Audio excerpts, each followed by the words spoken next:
Hi, I'm Rabbi Dunner. Welcome to my weekly Torah. This week for Parshat Vayigash. After a break of 22 years, Yaakov Avinu and his son Yosef finally meet in the second dramatic moment of this week's Parsha. If you recall, the first one was when Yosef revealed his identity to his brothers.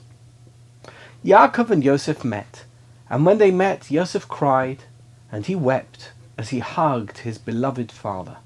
Yaakov's reaction to this emotional moment is not actually recorded, except that when the meeting was finally over, he said, "Amuta pam achrei ra'oti et panecha ki odcha chai." Now I can die after having seen your face, because you are still alive. Come on, that's Yaakov's reaction to the grand reunion? Yosef does everything. He does everything that a long-lost son would do.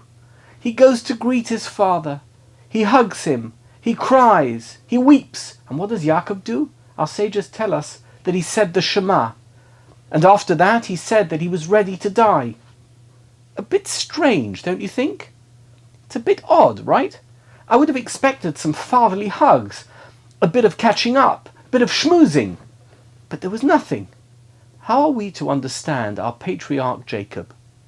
Why was he so emotionally detached at this moment when he was reunited with his beloved son Yosef after 22 years of separation? I want to share a quote with you from the Holocaust survivor author Victor Frankel in his powerful book Man's Search for Meaning. It's truly an amazing book, and if you don't have it, I would really encourage you to buy it and read it immediately. Anyway, here's the quote. Listen carefully. He's talking about his time in the Nazi concentration camp.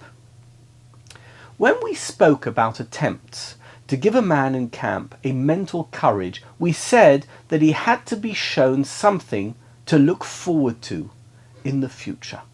He had to be reminded that life still waited for him, that a human being waited for his return. But after liberation, there were some men who discovered that no one awaited them. Woe to him that found that the person whose memory alone had given him courage in the camp did not exist anymore. Woe to him who, when the day his dreams finally came true, found it so different from all he had longed for.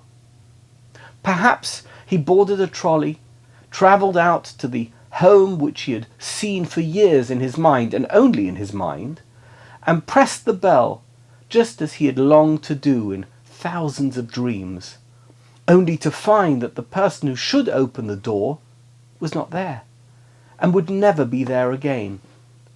We all said to each other in camp that there could be no earthly happiness which could compensate for all we had suffered. We were not hoping for happiness.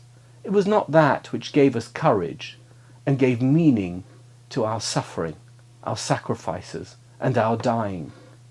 And yet, we were not prepared for unhappiness.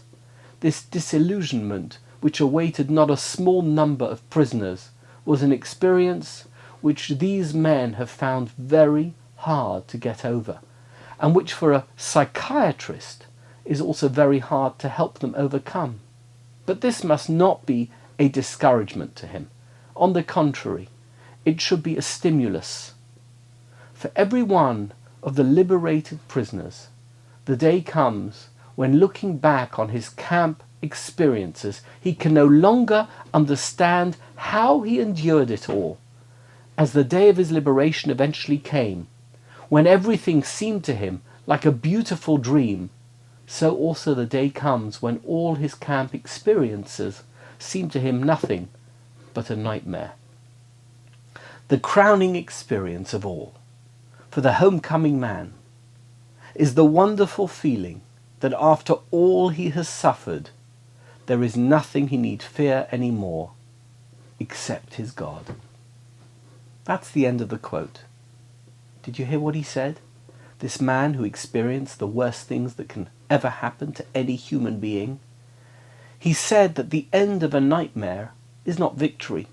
It is not euphoria. It is not freedom. It is not happiness. In reality, very often it is an anticlimax. The human mind can conjure up images and emotions amid suffering that bear no relationship with reality. And when that human is confronted by reality, unless that reality is underpinned by faith, it can turn out to be a crushing disappointment. Yaakov was resigned to the fact that he would never see Yosef again. That was his nightmare, all day, every day. After all, he'd been told by his sons that Yosef was dead, and so what kept him going for 22 years was not the futile hope of seeing his son again, but his profound faith in God. Having accepted his fate long ago, Yaakov was fully prepared for, quote, the crowning experience of all, that after all he had suffered, there is nothing he needed to fear anymore, except his God, unquote. That's why he said Shema. Yaakov's lessons for us is as simple as it is important. The one certainty we have in the choppy waters of our roller coaster existence is God. Things may go wrong and times may be tough, and of course we are always hopeful for better times ahead. But accompanying any such feelings or hopes must always be the knowledge, deeply embedded inside us, that whatever happens, and however things may turn out, whether it is good or bad, God is at our side, and God will always be at our side. The rest will work itself out, and putting too much focus on the rest will only distract us from our primary purpose, to be close to God and to bring the world, our world, closer to God.